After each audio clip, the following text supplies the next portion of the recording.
जय हिंद साथियों, स्वागत है आप सभी का एक बार फिर से आपके अपने एससीएस क्लासेस पर।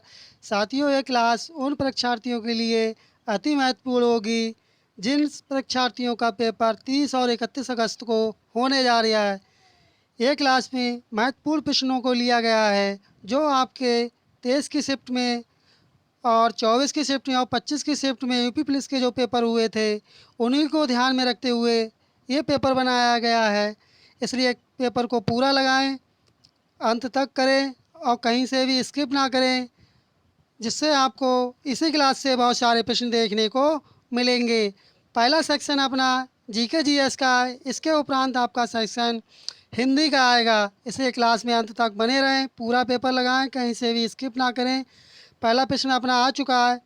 पहला प्रश्न अपना है कि राष्ट्रीय मानवाधिकार आयोग के अध्यक्ष के रूप में किसे नियुक्त किया जा सकता है। तब ये किसे नियुक्त किया जा सकता है? ये किया जा सकता है नियुक्त सुप्रीम कोर्ट का कोई भी सेवानिवृत्त मुख्य न्यायाधीश, अर्थात सुप्रीम कोर्ट का कोई भी सेवानिवृत्त अर्थात रिटायर्ड जो जज हो उसे नियुक्त किया जा सकता है। अब इसके एक्स्ट्रा फैक्ट देख लेते हैं। इसकी जो स्थापना हुई थी, कब हुई थी? इसकी स्थापना हुई थी 12 अक्टूबर 1993 को इसकी स्थापना हुई थी। और इसका मुख्यालय कहाँ पर है? इसका मुख्यालय नई दिल्ली में स्थित है। और इसके हो सकता है आपसे प्रथम अध्यक्ष पूछ लिए जाएं। इसके जो प्रथम अध्यक्ष थे ये थे आपके न्यायमूर्ति रंगनाथ मिश्र थे। और वर्तमान में इसके अध्यक्ष कौन है? वर्तमान में इसके अध्यक्ष हैं अरुण कुमार मिश्रा जी। और जो इसका कार्यकाल होता है, पहले इसका कार्यकाल 5 वर्ष का होता था, लेकिन वर्तमान में इसका कार्यकाल 3 वर्ष का होता है। बढ़ते हैं अगले प्रश्न की तरफ। अगला प्रश्न है कि अगला प्रश्न है कि विश्व मौसम विज्ञान दिवस किस तिथि को मनाया जाता है? तब ये किस तिथि को मनाया जाता है? देखिए, जो 14 मार्च है आपकी, 14 मार्च को कौन सा दिवस मनाया जाता है? 14 मार्च को आपका मनाया जाता है पाई दिवस। और 23 मार्च को क्या मनाया जाता है? 23 मार्च को आपका मनाया जाता है विश्व विश्व मौसम विज्ञान दिवस मनाते हैं, जिसकी स्थापना 23 मार्च 1950 को हुई थी। और इसकी जो 2024 में इसकी जो थीम रही थी, हो सकता है थीम भी पूछ लें, इसकी थीम थी जलवायु कार्रवाई की अग्रिम पंक्ति में। और 23 मार्च को ही आपका शहीद दिवस भी मनाते हैं, जो कि आपके राजगुरु सुखदेव को 1931 में जब फांसी दी गई थी, उसी के उपलक्ष्य में शहीद दिवस के रूप में मनाया जाता है। और अगला अगला ऑप्शन है कि जो 22 मार्च होता है, 22 मार्च को क्या मनाया जाता है? 22 मार्च को मनाते हैं बिहार दिवस मनाया जाता है। और 18 मार्च को क्या मनाते हैं? बताएं कमेंट में कि 18 मार्च को क्या मनाते हैं। 18 मार्च को मनाते हैं आयुध और निर्वाणी दिवस मनाते हैं। और जो विश्व विज्ञान दिवस है वह कब मनाया जाता है? वह मनाया जाता है 10 नवंबर को मनाया जाता है। और राष्ट्रीय विज्ञान जो दिवस होता है वह 28 फरवरी को मनाया जाता है। साथियों, ये जो एक्स्ट्रा फैक्ट बता रहे हैं इन्हें भी आप अच्छे से याद कर लें। हो सकता है इनमें से दो सॉरी साथियों, इसमें से एक दो प्रश्न आपको देखने को मिल जाएं इसमें से। बढ़ते हैं अपने अगले प्रश्न की तरफ। अगला प्रश्न अपना है कि हवाई जहाज की बॉडी बनाने में किस मिश्र धातु का उपयोग किया जाता है? तब इसमें किस मिश्र धातु का उपयोग किया जाता है हवाई जहाज की जब बॉडी बनाते हैं? बताएं, आप कमेंट बॉक्स में कमेंट करें क्या प्रयोग किया जाता है। ये जो बॉडी बनाई जाती है, ये बॉडी बनाई जाती है एल्यूमिनियम की। इसलिए इसका सही जवाब हो जाएगा ऑप्शन सी वाला।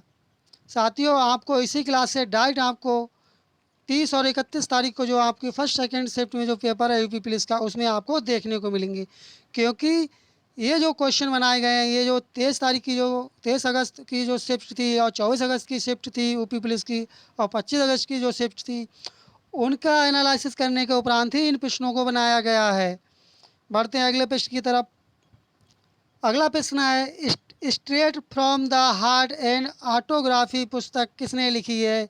ये पुस्तक किसने लिखी है? ये पुस्तक लिखी है कपिल देव ने। ऑप्शन सी वाला इसका सही जवाब हो जाएगा। अगला प्रश्न है निम्न में से योजना आयोग की स्थापना किस वर्ष की गई थी? तब ये किस वर्ष की स्थापना की गई थी? इसकी इसकी स्थापना की गई थी 1950 में। ऑप्शन बी वाला इसका सही जवाब हो जाएगा। अगला प्रश्न है वर्ष 1887 में कांग्रेस को अध्यक्ष के रूप में किसने संबोधित किया था? तब इसने ये किसने संबोधित किया था? ये किया था बदरुद्दीन तैयब जी। साथियों, हो सकता है अब ये इस प्रकार से प्रश्न पूछ ले। इससे पहले प्रश्न पूछा गया था 24 तारीख की शिफ्ट में कि ऐसे कौन से व्यक्ति थे जो मुस्लिम व्यक्ति थे जो कांग्रेस के अध्यक्ष बने थे, यह पूछा गया था। इसलिए इस प्रश्न को यहाँ पर समायोजित किया गया है। बढ़ते हैं अगले प्रश्न की तरफ। अगला प्रश्न है, पुलिस शब्द को परिभाषित करता है, तब ये क्या करता है? इसके ऑप्शन साथियों ऊपर दिए रखे।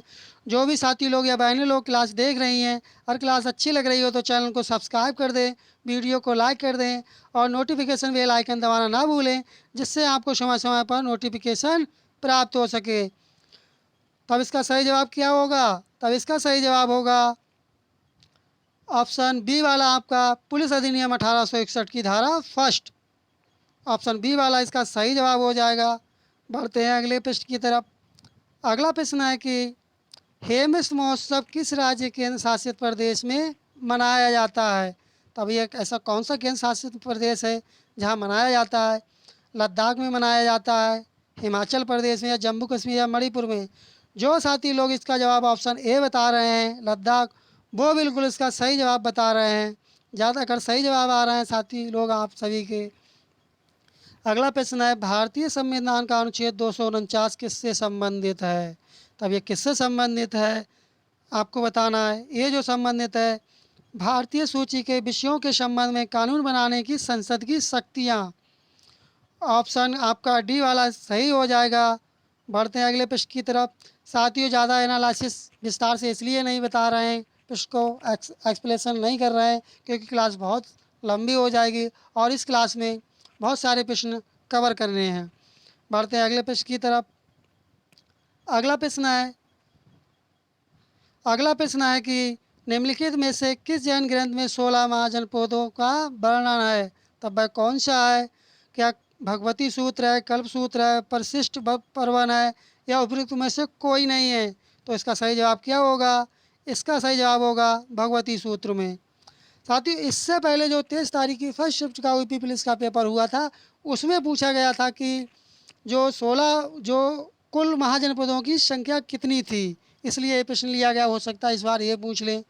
बढ़ते हैं अगले प्रश्न की तरफ।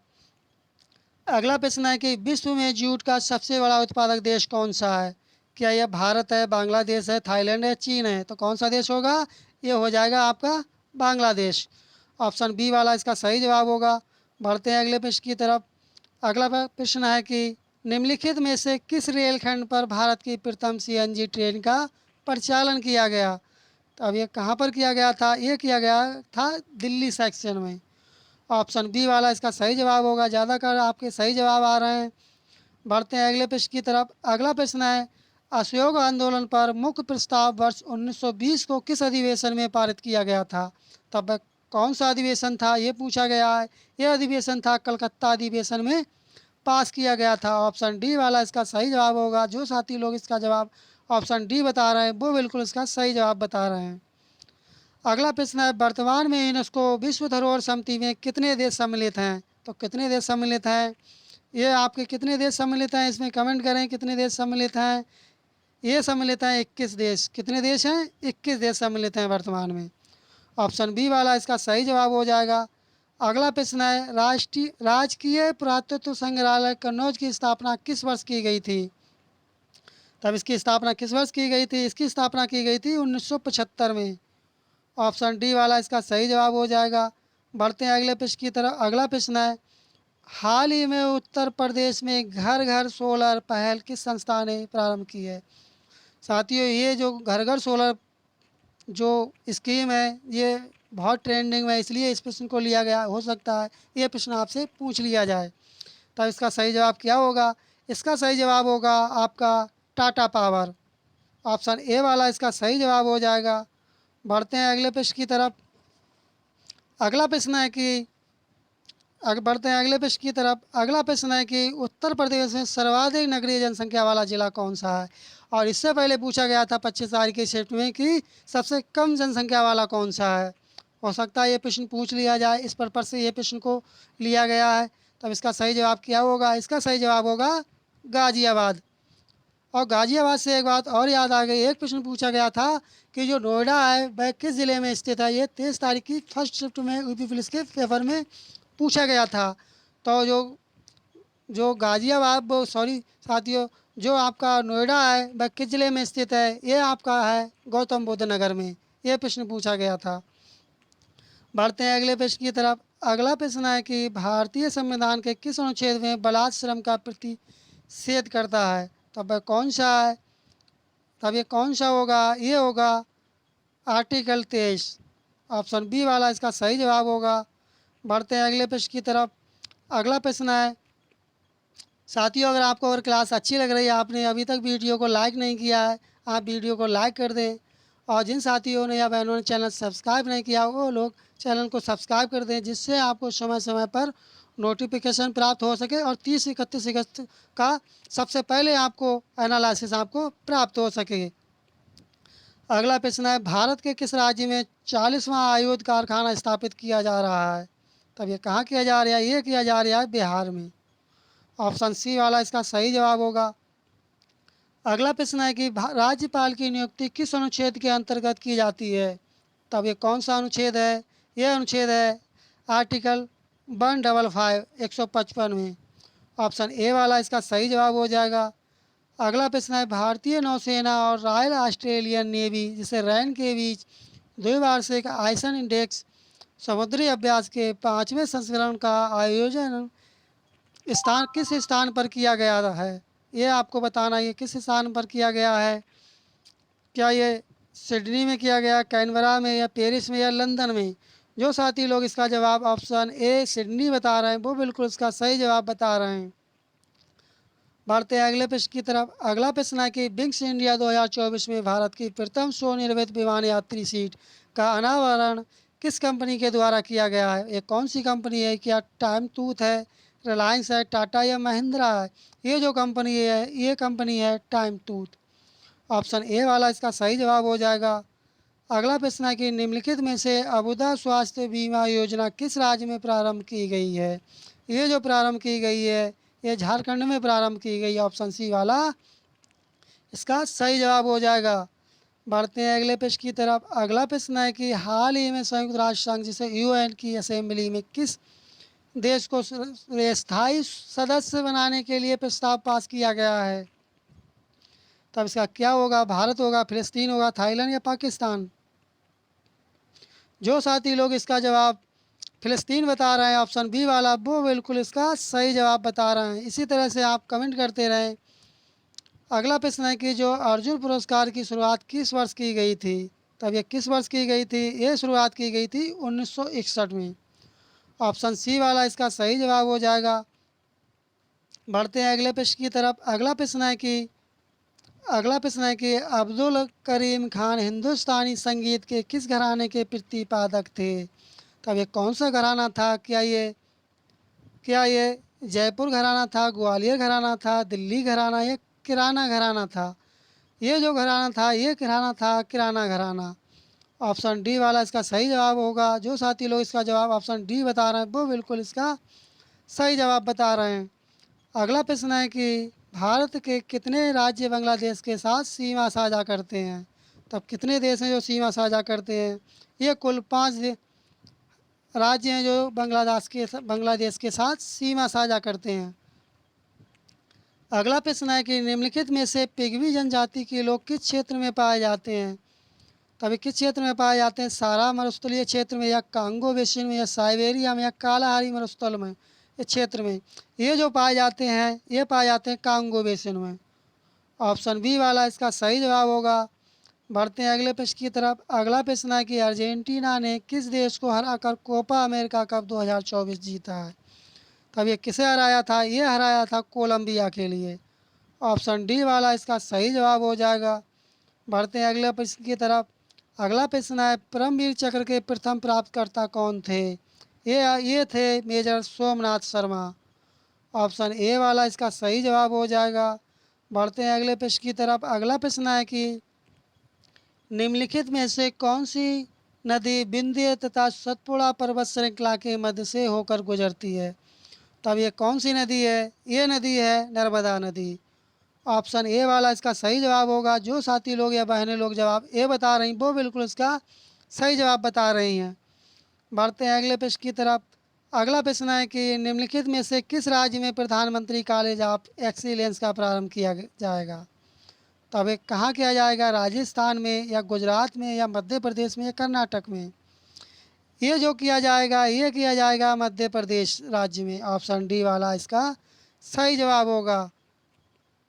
अगला प्रश्न है कि भारतीय वायुसेना की टुकड़ी अभ्यास पिच ब्लैक 2024 में भाग लेने के लिए कहाँ पहुँची है?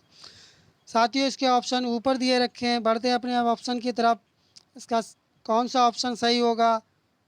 क्या ये न्यूजीलैंड की टुकड़ी थी या ऑस्ट्रेलिया की या अमेरिका की या ब्रिटेन की? जो साथी लोग इसका जवाब ऑप्शन बी बता रहे हैं ऑस्ट्रेलिया, वो बिल्कुल इसका सही जवाब बता रहे हैं। ऑप्शन बी वाला इसका सही जवाब होगा। बढ़ते हैं अगले प्रश्न की तरफ। अगला प्रश्न है कि किसी व्यक्ति को ऑनलाइन बार बार उत्पीड़न या धमकी भरे व्यवहार को कहा जाता है, इसे क्या कहा जाता है? इसे कहा जाता है साइबर उत्पीड़न। बढ़ते हैं अगले प्रश्न की तरफ। अगला प्रश्न है कि राज्य माल एवं सेवा कर SGST कौन लगाता है? साथियों एक प्रश्न पूछा गया था 24 तारीख की शिफ्ट में कि GST में कितने स्लैब होते हैं, ये पूछा गया था। और एक प्रश्न पूछा गया था GST को सर्वप्रथम किस देश ने लागू किया था, ये पूछा गया था। अब बढ़ते हैं अपने ऑप्शन की तरफ। केंद्र सरकार, राज्य सरकार, रिजर्व बैंक ऑफ इंडिया या इनमें से कोई नहीं? तो अब इसका सही जवाब होगा राज्य सरकार। जो SGST लगाती है वह स्टेट गवर्नमेंट लगाती है। अब आते हैं अपने 23 तारीख और 24 तारीख के जो पेपर में यूपी पुलिस के पेपर में प्रश्न आया था कि जो GST होती है उसमें कितने स्लैब होते हैं? उसमें होते हैं टोटल 4 स्लैब होते हैं GST में, ये प्रश्न पूछा गया था। और एक प्रश्न पूछा गया था सबसे पहले किस देश ने GST को लागू किया था? ये किया था फ्रांस ने, ये भी प्रश्न पूछ लिया गया है। और एक प्रश्न पूछा गया था कि सबसे पहले भारत में किस राज्य ने GST लागू किया था? एक प्रश्न ये पूछा गया था। इसका जवाब कमेंट बॉक्स में बताएं कि इसका कौन से राज्य ने सबसे पहले GST को अपनाया था। अगला प्रश्न है कि हाल ही में किस देश के फुटबॉलर थॉमस मुलर ने अंतर्राष्ट्रीय फुटबॉल से संन्यास लिया है? तब ये कहाँ के थे? इंग्लैंड के थे, स्पेन के थे, जर्मनी के, अर्जेंटीना के? ये थे जर्मनी के थे। ऑप्शन सी वाला इसका सही जवाब होगा। बढ़ते हैं अगले प्रश्न की तरफ। अगला प्रश्न है भारत में किस पंचवर्षीय योजना के अंतर्गत गरीबी हटाओ का नारा दिया गया था? तब कौन सी पंचवर्षीय योजना थी? चौथी थी, पाँचवीं थी, छठी थी या सातवीं थी? ये जो योजना थी ये पाँचवीं योजना थी। ऑप्शन बी वाला इसका सही जवाब होगा। बढ़ते हैं अगले प्रश्न की तरफ। अगला प्रश्न है निम्नलिखित में से किस अर्थशास्त्री ने भारत में सर्वप्रथम गरीबी का अध्ययन किया और 1956-68 के मध्य ग्रामीण निर्धनों के प्रतिशत में कमी करने का संकेत दिया? तब ये कौन थे? जो साथी लोग इसका जवाब BM दांडेकर बता रहे हैं वो बिल्कुल इसका सही जवाब बता रहे हैं। ऑप्शन ए वाला इसका सही जवाब हो जाएगा। साथियों अब हिंदी का सेक्शन आ चुका है, हिंदी का सेक्शन आप स्किप ना करें। इससे भी उसी तरह से प्रश्नों को लिया गया है जो 23 और 24 और 25 तारीख को यूपी पुलिस का पेपर हुआ था, उन्हीं के प्रश्नों को रिलेट करके प्रश्नों को यहाँ पर बनाया गया। इसलिए क्लास को स्किप ना करें, क्लास को पूरा देखें, पेपर को पूरा आपको लगाना है। इसलिए पेपर को आप छोड़ें नहीं, इसी पेपर से आपको काफ़ी प्रश्न आपके यूपी पुलिस के क्वेश्चन पेपर में देखने को मिलेंगे। बढ़ते हैं अपने प्रश्न की तरफ। पहला हिंदी प्रश्न की तरफ। विलोम शब्द का कौन सा युग्म गलत है? क्या पूछा गया कौन सा शब्द गलत है? तो अब जो तीर व प्रकाश दे रखा है ऑप्शन डी वाला ये आपका सही जवाब होगा। अगला प्रश्न है कि निम्नलिखित में से कौन सा शब्द तत्सम नहीं है? क्या पूछा गया कि तत्सम कौन सा नहीं है? इसमें तत्सम कटी भी आपका तत्सम, कर्क भी, किसका आय भी है, लेकिन जो किसन है ये आपका तद्भव है। ऑप्शन ए वाला सही जवाब होगा। अगला प्रश्न है निम्नलिखित प्रश्न में 4 विकल्पों में से उस सही विकल्प का चयन करें जो वाक्यांश के लिए एक शब्द का विकल्प हो और किसी एक में ही आस्था रखने वाला। किसका बताना है? एक में ही आस्था रखने वाला। जो साथी लोग इसका जवाब अनन्य बता रहे हैं वो बिल्कुल इसका सही जवाब बता रहे हैं। ऑप्शन डी वाला इसका सही जवाब होगा।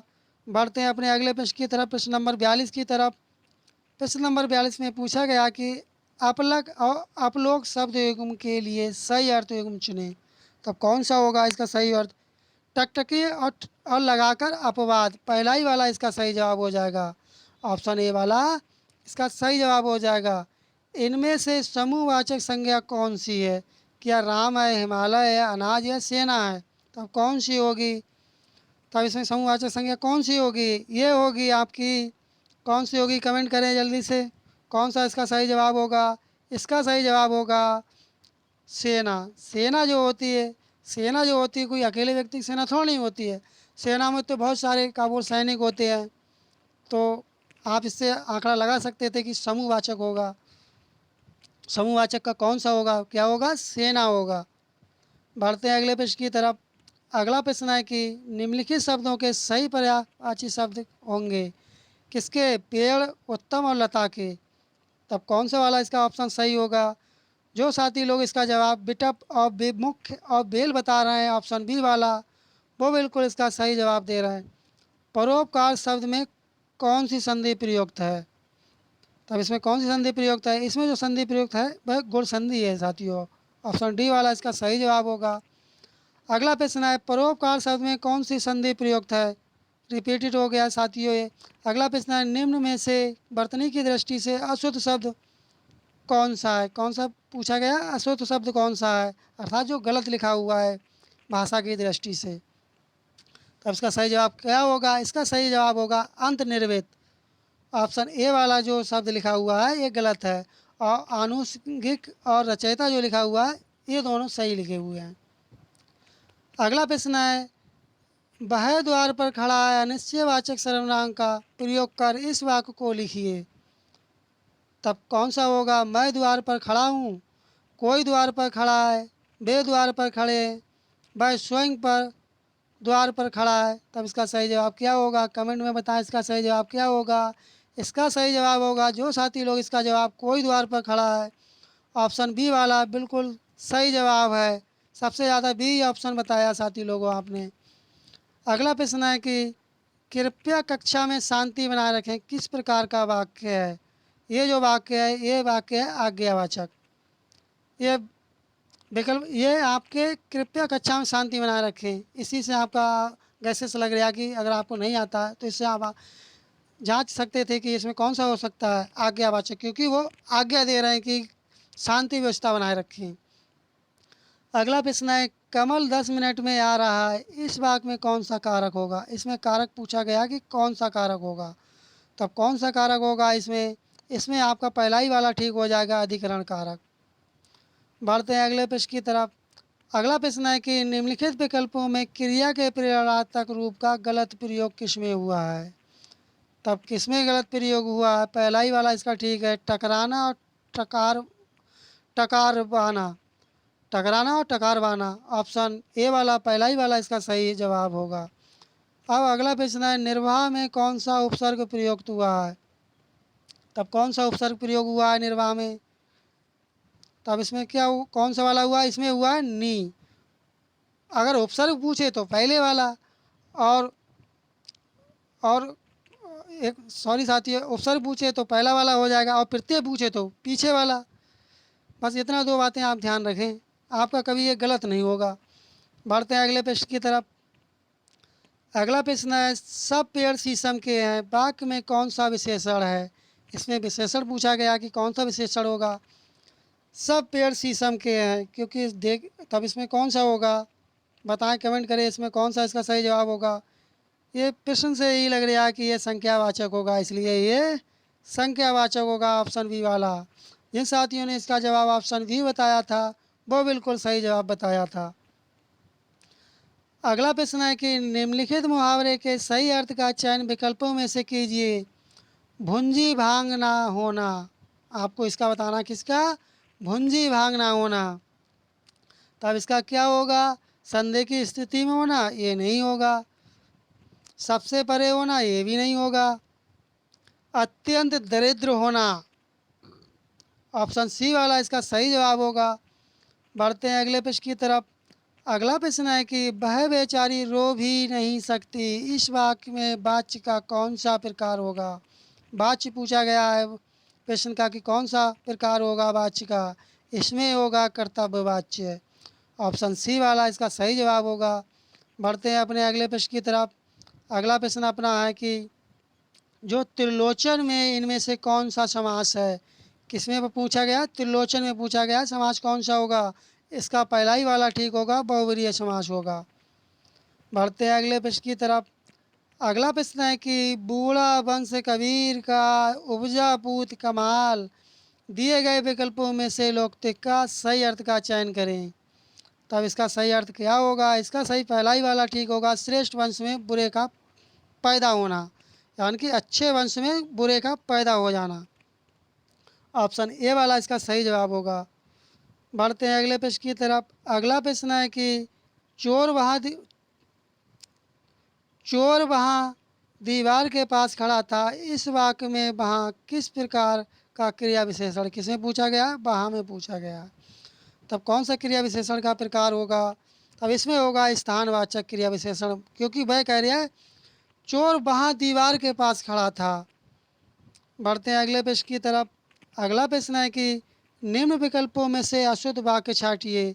तब इसका अशुद्ध वाक्य कौन सा होगा? लड़की पुस्तक पढ़ती है, ये ठीक है।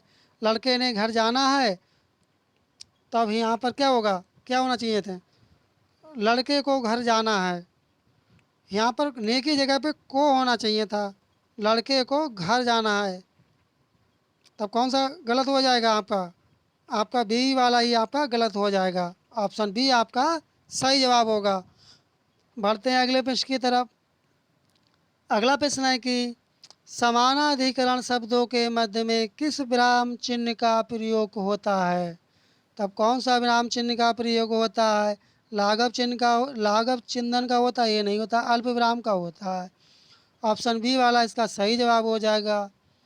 अगला प्रश्न है कि निम्न में कौन सा स्त्री शब्द स्त्रीलिंग है?